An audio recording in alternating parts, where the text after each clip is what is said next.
July 3, 1863. Gettysburg.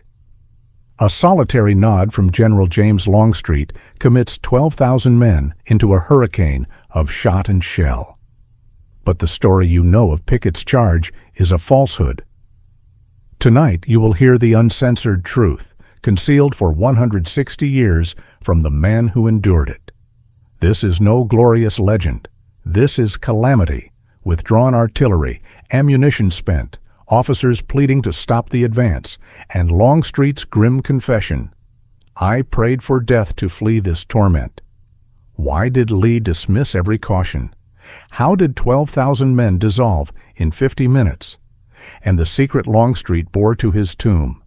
The South's destiny was not decided at Appomattox, but here in the gore-drenched soil of Cemetery Ridge.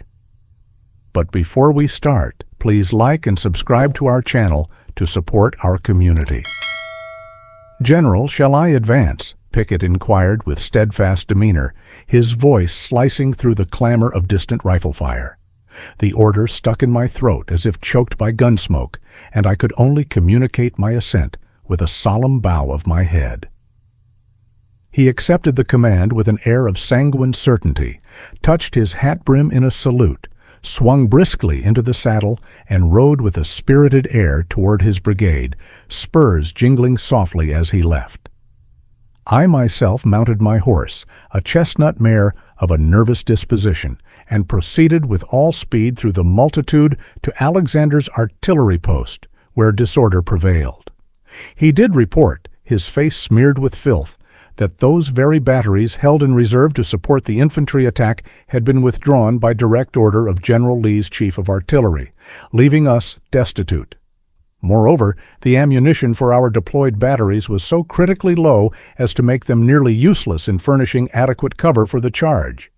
I did urgently instruct him to stop the operation immediately and refill the caissons from what scant supplies remained, but, alas, no shot, shell, or powder could be obtained, the crate standing as empty as a beggar's purse. The command was final, for General Lee had fixed his unshakable will and honor upon the attempt, nor would he tolerate postponement. At this decisive moment, several of the enemy's gun teams and their cannons were seen retreating in great haste toward the rear, sparks flying from iron-rimmed wheels, a sight which ignited a transient flicker of hope among our men. Urgings were rushed down the lines by mounted couriers to push ahead with speed, the men now advancing with a nimble, bounding step, like hounds released for the chase. The officers, as they went by, returned sharp salutes, their sober faces nevertheless conveying resolute courage, gazes fastened upon the high ground beyond.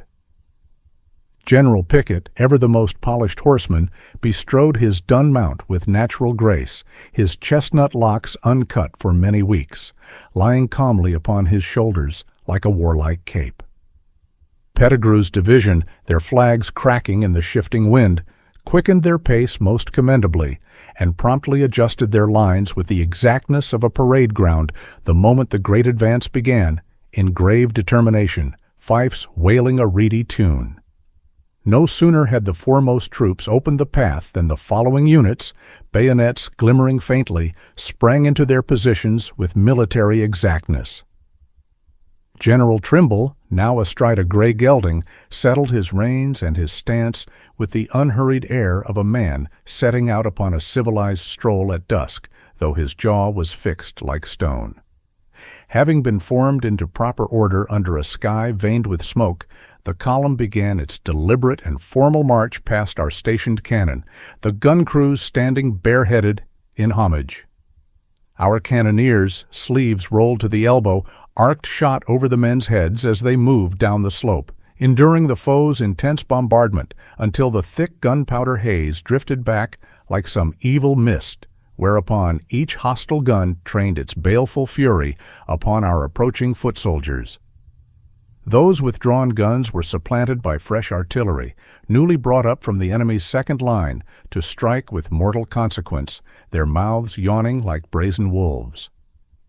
Now did officers and men alike start to drop, some to their final sleep with hardly a murmur, others to find the field hospitals in tormented hope, grasping mangled arms and legs. Here and there, lonely files were knocked down as if by heavenly anger, collapsing like puppets cut from their cords, then wider spaces opened as if torn by invisible fingers.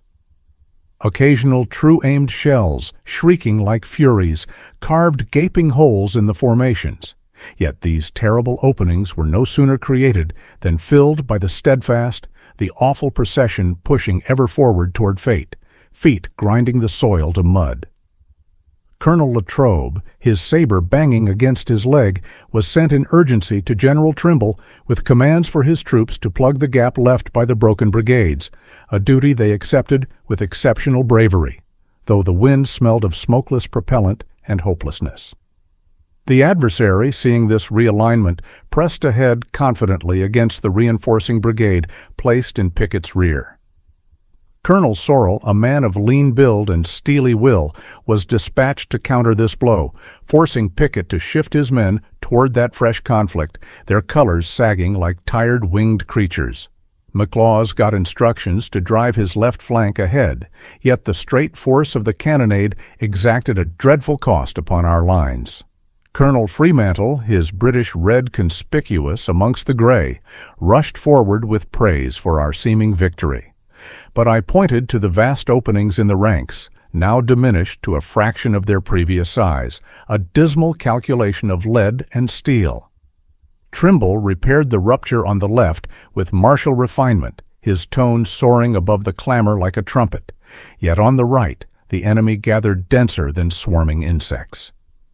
Brigadier Garnett collapsed, his horse tripping over him as he fell. Kemper and Trimble soon followed, carried from the field with desperate wounds. Across the slaughter, Generals Hancock and Gibbon, too, were laid low, their fates mirroring our own in cruel symmetry. General Lane, his beard specked with gunpowder, assumed Trimble's command, and with Pettigrew steadied the left, a phalanx of ragged but unbroken spirits. Pickett's lines, being nearest the tempest, suffered the heaviest brunt. Field officers fell like autumn leaves, their epaulets trampled into the gore-soaked earth. Colonel Whittle of Armistead's brigade, a man who had endured a shot through the right leg at Williamsburg and lost his left arm at Malvern Hill, was now struck through the right arm, then brought down by a ball to his left leg. General Armistead, advancing with the second line, spread his ranks to fill the gaps left by fallen comrades. His colors, raked by a murderous volley, dipped into the mud, only to be snatched again by a corporal whose name none would live to record. Placing his cap upon his sword point to rally the storming column, Armistead pressed toward the enemy's bristling works. Yet the foe's enveloping numbers, thick as wheat before the scythe, overcame even his noble resolve. He fell beside a rebel battery, his hand still gripping the cold iron of a caisson wheel. Pettigrew, though wounded, kept his saddle in command, his voice grown hoarse from exhortation. Pickett, perceiving the assault irrevocably broken while the enemy still reinforced, sounded the retreat. No panic followed. The shattered files withdrew with measured tread, their faces set like stone. The effort, though nobly made, had foundered against blows no mortal courage could withstand. Anticipating the enemy's advance across our undefended field, I rode to the battery line, resolved to hold it while a single gun remained serviceable. Shells screamed overhead like vengeful furies. One plowed the earth beneath my mount, showering us with clods of dirt. In that moment, I confess, a silent plea rose that one such missile might deliver me from this awful hour. Yet duty permitted no indulgence in despair. The artillery officers, scattered to counter converging threats, held firm. Not a soul hinted at abandoning the field. Our men passed the batteries at a steady walk, their eyes fixed on the ridge from which they'd come. General Lee, his face ashen beneath the broad brim of his hat, soon joined us. With staff officers and stragglers alike, he labored to rally the men, his voice calm, his gestures firm, while the sun dipped low, staining the battlefield in hues of copper and blood. And so the sun set on Cemetery Ridge, not with a rebel yell, but with the whimpers of broken men. Longstreet's haunted words linger like ghosts in the smoke. I prayed for death to escape this hell, but the real question remains. What if Lee had listened? Was this catastrophe inevitable, or did pride blind a general to reason? One final clue. Years later, Longstreet would write, "That day the Confederacy didn't die. It committed suicide, but why did he take this secret to his grave? And what did Lee whisper to his men as they staggered back that even Longstreet dared not repeat?"